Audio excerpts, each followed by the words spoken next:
Employ provident fund है, वहां अभी तक तो मामला ये था कि बहुत ही ऊंट के मुंह में जीरे जैसी पेंशन की बात होती थी, लेकिन नया प्रावधान ये कह रहा है कि आप अब ज्यादा पेंशन ले सकते हो। उसका एक पूरा हिसाब किताब है आपकी। वंदे मातरम दोस्तों, आपको ईपीएस 95 पेंशन के बारे में आज की ताजी जानकारी बता रहे हैं। जो अभी आज फिलहाल की जो ताजा अपडेट बताया जा रहा है, पेंशन में दो बड़े बदलाव है। आपका इंतजार खत्म, पेंशन नहीं, पेंशन बढ़ोतरी होगी।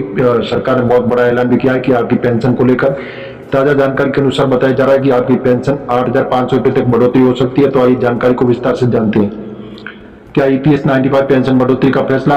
ईपीएस देश के निजी क्षेत्र में जो काम करने वाले कर्मचारी पेंशन से और कर्मचारियों के लिए बड़ी खुशखबरी आ रही है, क्योंकि ईपीएफओ ने निजी क्षेत्र में के पेंशनों को सैलरी लिमिट को मूल वेतन 15,000 रुपए की सीमा को समाप्त करने जा रहा है। इसको लेकर कर्मचारी भविष्य निधि ईपीएफओ के अंदर तैयारियां चल रही है और ईपीएस पेंशन 8,500 प्लस डीए करने का बताया जा रहा है। आखिरकार सुप्रीम कोर्ट का फैसला क्या है? आपकी सैलरी लिमिट को खत्म करने के लिए सुप्रीम कोर्ट में फैसला चल रहा है। तो ताजा अपडेट के अनुसार ये जानकारी सामने आई है कि सुप्रीम कोर्ट का मामला मूल वेतन 15,000 रुपए लिमिट खत्म कर सकता है।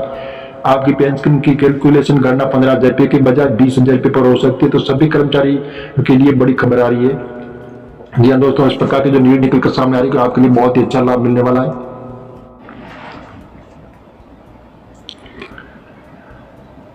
ईपीएस पेंशन को लेकर बहुत बड़ी खुशखबरी आ रही है। ईपीएस 95 पेंशन की बड़ी खबर सामने आ रही है कि पेंशन को लेकर ईपीएफओ कर सकता है बैठक और आगे बढ़ सकती है न्यूनतम पेंशन। जी हाँ दोस्तों, आपको पेंशन में कितनी मिलेगी? सरकार का बड़ा फैसला, लिस्ट भी जारी कर दी है कि ये पेंशनों को कितनी पेंशन मिलेगी। सभी के काम की खबर आ रही है कि आपकी न्यूनतम पेंशन 1,000 रुपए से बढ़कर हो सकती है 9,000 रुपए। ईपीएफओ कर सकता है बड़ा फैसला। आपके लिए बड़ी खुशखबरी आ रही है। आज की खबर चौंका देने वाली है, क्योंकि आज की 4 बड़ी घोषणाएं सरकार ने की है, जैसे 5,000, 7,500 और 9,000।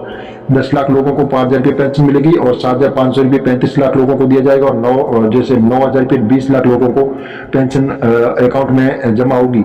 कब बढ़ेगी ईपीएस 95 पेंशन? इसके बारे में हम आपको बता रहे हैं कि संसद की स्टैंडिंग कमेटी ने आपकी न्यूनतम पेंशन को लेकर एक बड़ा अपडेट जारी किया और संसद की स्टैंडिंग कमेटी ने आपको मिलने वाली न्यूनतम पेंशन 1,000 रुपए से बढ़ाकर 3,000 रुपए तक करने को लेकर कहा। लेकिन ईपीएस पेंशन धारकों की मांग न्यूनतम पेंशन को कम से कम 9,000 रुपए करना चाहिए।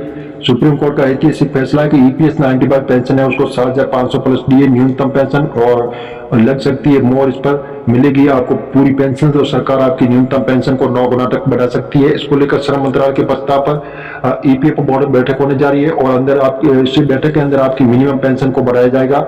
जी हाँ दोस्तों, इस प्रकार जो आज की ताजा अपडेट बताया जा रहा है कि आपको बहुत ही अच्छा लाभ मिलने वाला है। तो बने रहिए हमारे वीडियो में शुरू से अंत तक, आपको डिटेल के साथ ताजा जानकारी मिलेगी। ईपीएफओ की तरफ से पेंशन धारकों को एक बहुत बड़ा तोहफा हो सकता है। जल्दी आपकी सैलरी लिमिट 15,000 रुपए तक बढ़ाकर 21,000 रुपए हो सकती है। सैलरी लिमिट बढ़ोतरी की खबर को लेकर पेंशन धारकों में खुशी की लहर देखने को मिल रही है। आपको पेंशन कितनी मिलेगी? कोर्ट का बड़ा फैसला। जी हाँ दोस्तों, सैलरी लिमिट को लेकर वित्त मंत्रालय को भेजे गए प्रस्ताव पर एक उच्च स्तरीय समिति ने सैलरी लिमिट बढ़ाने को लेकर बड़ा आश्वासन दिया। इस फैसले के तहत 75 लाख पेंशनर्स को फायदा होगा। ये प्रस्ताव करीब 4 साल पहले भेजा गया था। इस प्रस्ताव में सैलरी लिमिट बढ़ोतरी को लेकर कहा गया। अब उच्च स्तरीय समिति ने सरकार को ईपीएफओ के तहत मौजूदा 15,000 रुपए की सैलरी लिमिट को बढ़ाकर 21,000 रुपए करने को लेकर प्रस्ताव भेजा है। सभी पेंशन धारक इस फैसले के पक्ष में। जी हाँ दोस्तों, जिस प्रकार बताया जा रहा है कि समिति की कहना है कि सरकार सभी प्रस्ताव पर विचार करते हुए वृद्धि दर को लागू कर सकती है। पिछला सैलरी लिमिट संशोधन 2014 में किया गया था। ईएसआईसी में भी 21,000 रुपए सैलरी लिमिट लागू किया जाएगा। आपको बता दिया जाए कि केंद्र सरकार ईपीएफ योजना के तहत 4,750 करोड़ रुपए का भुगतान करती है, जबकि सरकार इस योजना के तहत ईपीएफओ के सदस्यों को मूल वेतन 1.16% योगदान देती है। इसका लाभ लेने के लिए 20 या अधिक कर्मचारी वाली किसी भी कंपनी ईपीएफओ के अंदर पंजीकृत होना चाहिए। पेंशनधारक को आपको उस फैसले के तहत आपकी जो सैलरी लिमिट है वो 15,000 रुपए से बढ़कर जल्दी 21,000 रुपए हो सकती है। जी हाँ दोस्तों, इस प्रकार न्यूज निकल कर सामने आ रही है, जिससे आपको एक बहुत बड़ा फायदा भी होने वाला है। जी हाँ दोस्तों, बताया जा रहा है कि ईपीएफओ के सदस्यों को बड़ा तोहफा दे सकती है सरकार। न्यूनतम पेंशन 9 गुना करने की आ रही खबरें। जो आप न्यूनतम मासिक पेंशन में 1,000 रुपये है उसे बढ़ाकर 9,000 रुपये किया जा सकता है। पेंशन भोगी अरसे से इनकी मांग कर रहे, लेकिन पेंशन को बढ़ाया जाए। अप्रैल में श्रम मंत्रालय एक बैठक होने वाली है, जिससे संसद की स्टैंडिंग कमेटी में सिफारिशों की इस बैठक में कई बड़ा फैसला लिया जाएगा। जो न्यूनतम मासिक पेंशन 1,000 रुपये उसे बढ़ाकर 9,000 रुपये किया जाएगा। पेंशन भोगी अरसे से इसकी मांग करे कि पेंशनों को बढ़ाया जाए और श्रम मंत्रालय एक अहम बैठक हो सकती है और संसद की स्टैंडिंग कमेटी की सिफारिशों पर इस बैठक में कोई बड़ा फैसला लिया जा सकता है। जल्दी कर्मचारी भविष्य निधि संगठन के सदस्यों को एक बड़ा तोहफा मिल सकता है। खबरें आ रही है कि सरकार न्यूनतम पेंशन को बढ़ाने की दिशा में काम कर रही है और इसे बढ़ाया जा सकता है। उम्मीद है कि अभी जो न्यूनतम मासिक पेंशन 1000 रुपये उसे बढ़ाकर 9000 रुपये किया जा सकता है। सरकार ने ये कदम पेंशन भोगियों की मांग पर उठाया है और अरसे से इसकी मांग भी कर रहे हैं कि पेंशन को बढ़ाया जाए। श्रम मंत्रालय की एक बैठक होने वाली है और संसद की स्टीयरिंग कमेटी की सिफारिश पर इस बैठक में कोई बड़ा फैसला लिया जाएगा और श्रम मंत्रालय की इस बैठक में नए वेज कोड को लेकर कोई अहम फैसला हो सकता है। और संसद की स्टीयरिंग कमेटी ने न्यूनतम पेंशन को 1000 रुपये से बढ़ाकर 3000 रुपये करने की मांग की थी। हालांकि पेंशन की मांग है कि इसे बढ़ाते हुए कम से कम 9000 रुपये करना चाहिए, जिसे 5 राज्यों में हाईकोर्ट ने अब तक पेंशन को मौलिक अधिकार भी करार दिया है। और सरकार में जैसे बताया जा रहा है कि आपको बहुत ही ईपीएफओ के तहत जो पीएफ पाने वाले सभी लोग कर्मचारी पेंशन के तहत आते हैं, वो 58 साल की उम्र के बाद रिटायर हो जाते हैं, तो उन्हें न्यूनतम पेंशन 1000 रुपये प्रति माह के हिसाब से बहुत कम है। हालांकि इसके लिए जरूरी है कि कर्मचारी कम से कम 10 साल नौकरी की हो और इसकी जैसे में व्यक्ति की मृत्यु जाने पर विधवा पेंशन, बच्चों को पेंशन सुविधा भी दी जाती है। जी हाँ दोस्तों, इस प्रकार की जो न्यूज निकलकर सामने आ रही बहुत ही अच्छी खुशखबरी आ रही है। ईपीएस 95 पेंशन धारक उनके लिए बहुत ही अच्छा लाभ सरकार देने की तैयारी कर रही है। हो सकता है कि अप्रैल में लगभग अंतिम तक आपको आने वाले टाइम में बहुत ही अच्छा ईपीएस 95 पेंशन के बारे में फायदा मिलने जा रहा है। सरकार आपके लिए बहुत अच्छा कदम उठाया, इससे आपको बहुत अच्छा लाभ मिलेगा। ईपीएफओ खाता धारकों की चमकी किस्मत, सरकार ने किया बड़ा ऐलान। अगर आप भी पीएफ खाता धारक है तो आपके लिए बहुत ही अच्छी खुशखबर है।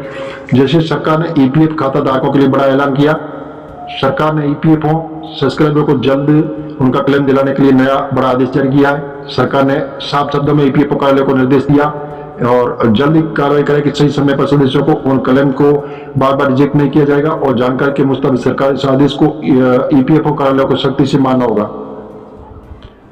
ईपीएफ क्लेम सेटलमेंट का सरकार के आदेश पीएफ खाता धारकों के लिए जैसे आने वाले एक सौगात मानी जा रही है कि दरअसल ईपीएफ खाता धारकों की शिकायत रहती है कि नए ईपीएफ के क्लेम के लंबा इंतजार करना पड़ता है और कई बार तो ईपीएफओ की तरफ से बार बार क्लेम को रिजेक्ट भी कर दिया जाता है। इससे परेशान पीएफ खाताधार लगातार संबंधित विभाग की शिकायत भी करते रहते थे। कर्मचारियों को इसी परेशानी को देखते हुए श्रम मंत्रालय के पहल करते हुए नई गाइडलाइन जारी की है। इससे आपको समय पर क्लेम का सही सेटलमेंट श्रम मंत्रालय जैसे ईपीएफओ के सख्त निर्देश दिए और कहा कि जब कोई कर्मचारी अपना क्लेम फाइल करे तो उसकी वो अच्छी तरह से जांच करे कि किसी कर्मचारी की तरह से वह क्लेम फाइल करते समय कोई खामियां या त्रुटियां रह जाती है तो उन्हें जल्द से जल्द बता दिया जाए कि उस दूर करने के लिए कहा जाए। सो क्लेम को सेटल करने में ज्यादा समय न लगे, उसके बाद रिजेक्ट न किया जाए। सभी क्लेम को समीक्षा के लिए भेजकर उनकी कमियों को ठीक किया जाए और तय समय से फिर भी क्लेम को प्रोसेस किया जाएगा। और नए आदेश के मुताबिक पीएफ कर्मचारियों को क्लेम की सभी कमियों को सब्सक्राइबर एक बार में ही बतानी होगी। जी हाँ दोस्तों, इस प्रकार की जो न्यूज निकल कर आई बहुत ही अच्छी खुशखबरी है ईपीएस पेंशन धारकों के लिए।